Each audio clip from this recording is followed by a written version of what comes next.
The new year is coming, so happy new year. And this is a time when people make resolutions. So here are some investment resolutions for an investor. I wrote this in 2010, right? So 10 years have passed with this resolution, and when I'm reading out to you, I'm not making any great changes. So first, promise to reduce advisory costs, right? If you are getting good quality advice at a particular price, check out the price and see how much you can reduce costs. But genuinely, if you've got a good advisor and you're getting good advice, don't try to rock the boat, because it is not worth losing the advisor services, because the number of good quality advisors available and willing to work is dramatically less. So if you've got a good guy who is giving you good service, stick to him. Generally sit with him and try to reduce the overall cost in your portfolio, right? Do simple things like getting to be a more tax efficient investor. For example, shifting from a bank deposit to a mutual fund with growth options, so that you can postpone the tax to maybe your age of 65 or 70, right? So that you can do. Sell shares on which you are losing money. Please don't sell winners, sell the losers. Stop fooling yourself thinking that it is going to do well after 5 years, 7 years, 10 years. It doesn't happen. Shit is shit, doesn't matter, right? Suppose you have shares of DHFL, you're waiting for a turnaround, and when the turnaround comes, you find that equity investors get zero, which is bound to happen. So what have you got? What have you got in Jet Airways? You're just holding on for 3 years, 5 years, 7 years. Maybe it will turn around, but maybe the existing equity holders may get nothing, right? Be careful about the loading up with such shit. So selling losers is very important, so that you get that money and buy better quality winners. Sell shares of companies which treat you badly. I don't want to name the company, but this company has done a lot of mergers, demergers, listing abroad, all those things, but they have treated the shareholder very, very shabbily. So if you're making money on this company, congratulations, take your profit and run, because you do not know what he will do. Or you have a smallish amount of money, maybe 1% of your money, 5% of your money, knowing that you're speculating with poor quality governance companies, right? Check your asset allocation maybe 2 times a year, 3 times a year, especially when something like 23rd March 2020 happens. It's a great day to be checking, and that is the day perhaps when you should have redeemed some debt funds and invested in equities.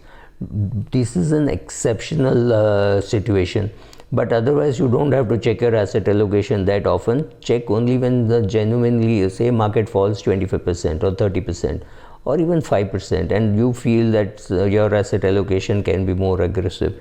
Do make a change, but otherwise you must change it every year. Does not exist. You be with what you are comfortable, right?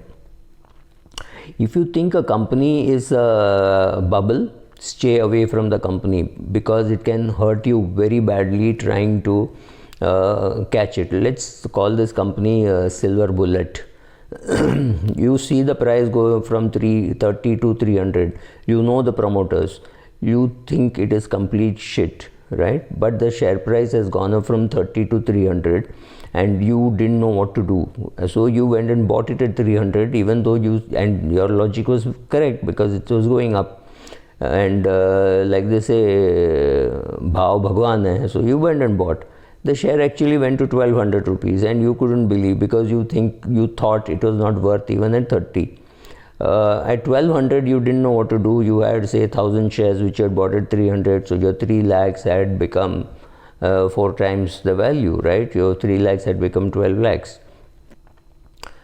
So what do? Do you sell? Do you reduce? Do you add more? You don't know, because you are dependent now on price.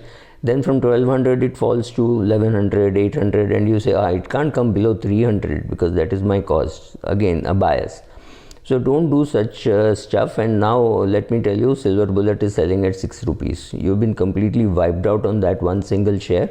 So depending on how much you had put out of your portfolio, it will have an impact on your portfolio.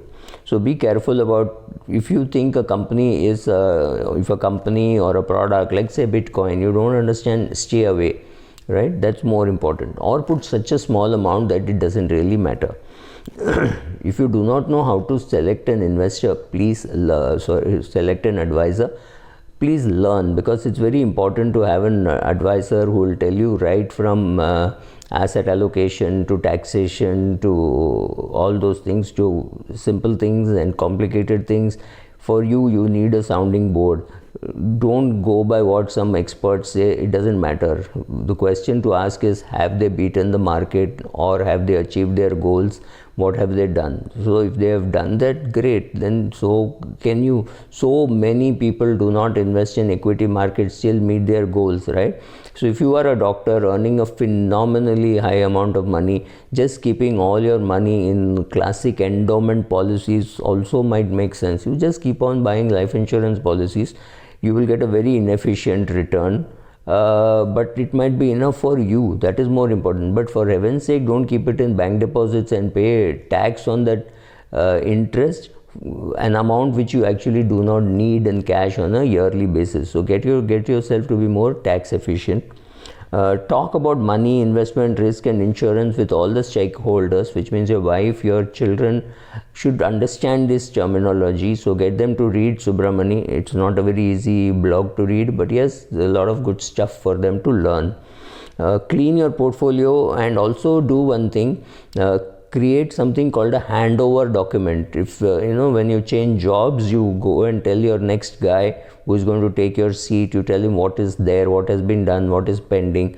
That is, this document is slightly different from the will. In the will, you only write about your assets, whereas here you can write whatever you want, what your wife should do if you die, or what your husband should do if you die, where are the passwords, where is it kept, right? And make sure that you're using the same password. That's also very important.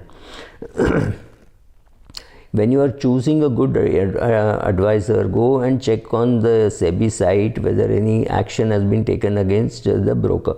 I seriously do not know where to find it on the SEBI site. I don't think it's a very friendly site, but it's you who needs it. SEBI does not need you to read. You need to read what action SEBI has taken. You will be very surprised to see the kind of action that has been taken on some very popular PMS managers of today, right? So go check that out before you actually sign on with your advisor.